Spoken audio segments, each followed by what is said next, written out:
लगता है कि इसके पीछे उनकी सियासी मजबूरी है।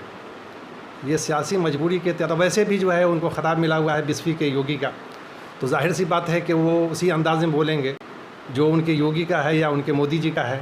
तो मोदी जी भी तो हमेशा कब्रिस्तान और शमशान किया, तो देखिए क्या हाल हो गया आपको कोरोना। इसमें लोग इस्लाम का यही सबक है, कुरान का यही सबक है कि जितने भी इंसान हैं सब आदम की औलाद हैं और इस हैसियत से सब भाई भाई हैं। और आतंकवाद तो बहुत दूर की बात है, ये तो कहता है कि अगर तुम्हारे साथ कोई बुरा सलूक करे तो तुम उसके साथ अच्छा सलूक करो।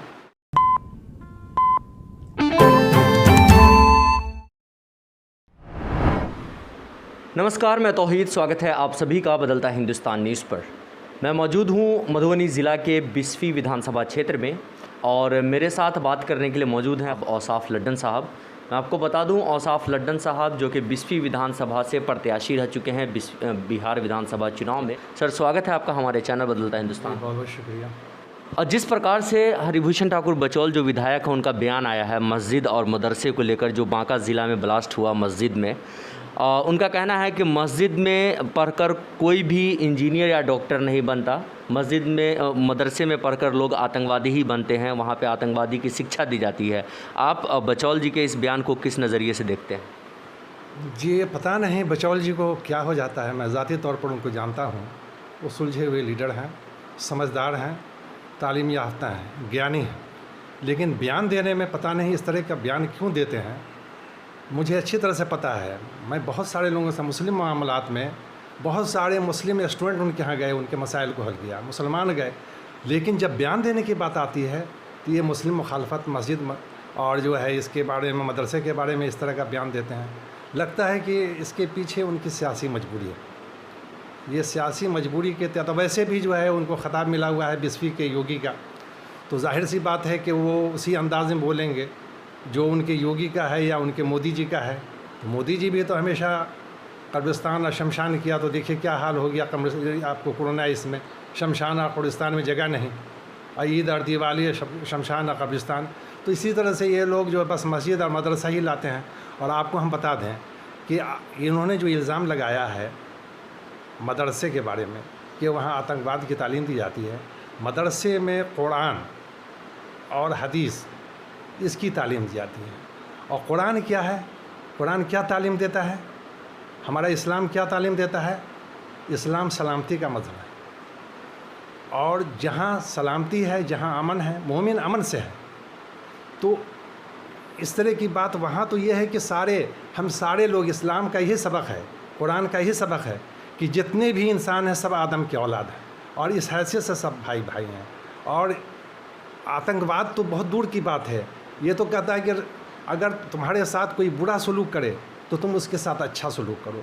तुम्हारे साथ अगर कोई कड़वी बोली बोले तो तुम मीठी बोली बोलो। हम बचौल जी के लिए क्या कर सकते हैं? हम सिर्फ उनके लिए दुआ कर सकते हैं कि भगवान से दुआ है कि उनका हृदय परिवर्तन हो और जो उनके दिल में मुस्लिम अदावत है, नफ़रत है, इस तरह की बयान हो। हम ज़ाती तौर पर मैं जानता हूँ नहीं है, लेकिन ये पता नहीं किस मजबूरी से, लेकिन इसके पीछे एक दूसरा कारण भी है। हमें लग रहा है कि आपको याद होगा 2020 के विधानसभा में बीजेपी ने किस तरह से नीतीश कुमार को डैमेज करने की कोशिश की, चिराग पासवान के ज़रिए से। आप तो देखा है, सबों के सामने में है। ये दरअसल नीतीश कुमार को डैमेज करने की कोशिश है, क्योंकि मुझे पता है और इसका एतराफ़ भी लोग करते हैं। जब भी मैं मदारिस के जो उलमा से, मौलाना से जो मुलाकात करता हूँ, उनसे बातें होती हैं, तो कहते हैं नीतीश जी ने बहुत किया और अच्छा खासा जो है उनके लिए, जो आपको उनके मुशाहरा में उनके पेमेंट को एक सम्मानजनक उनका एक पेमेंट और वक्त पर उनको पेमेंट हो रहा है। और बहुत सारे मदरसा, नए मदरसा का उन्होंने अलहाक किया, उसको एप्लीकेशन दिया। और अभी तस्करा भी था कि जितने भी वक्फ के जो मसाजिद हैं, उनके जितने भी इमाम हैं, उनको सरकार उनको तनख्वाह के बारे में सोच रही है। तो इस वक्त ये बयान आना, ये मुसलमानों को नीतीश कुमार से दूर करने की कोशिश है, ऐसा लग रहा है मुझे।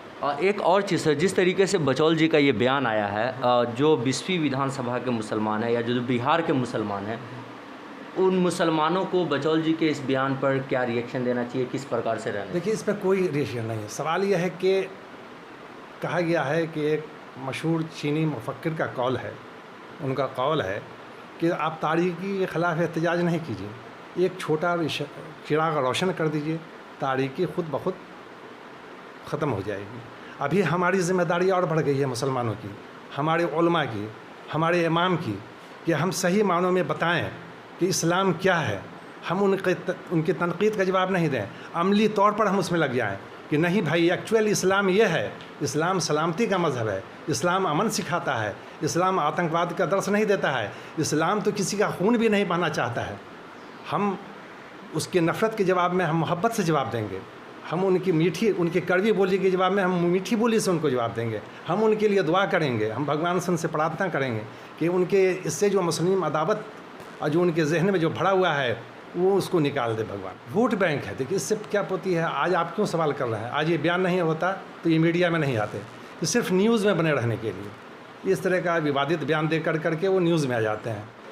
तो ये थे जनाब औसाफ लड्डन साहब, समाजवादी जनता दल डेमोक्रेटिक के बिहार प्रदेश अध्यक्ष। फ़िलहाल के लिए बस इतना ही। तमाम अपडेटेड खबरों के लिए देखते रहें बदलता हिंदुस्तान।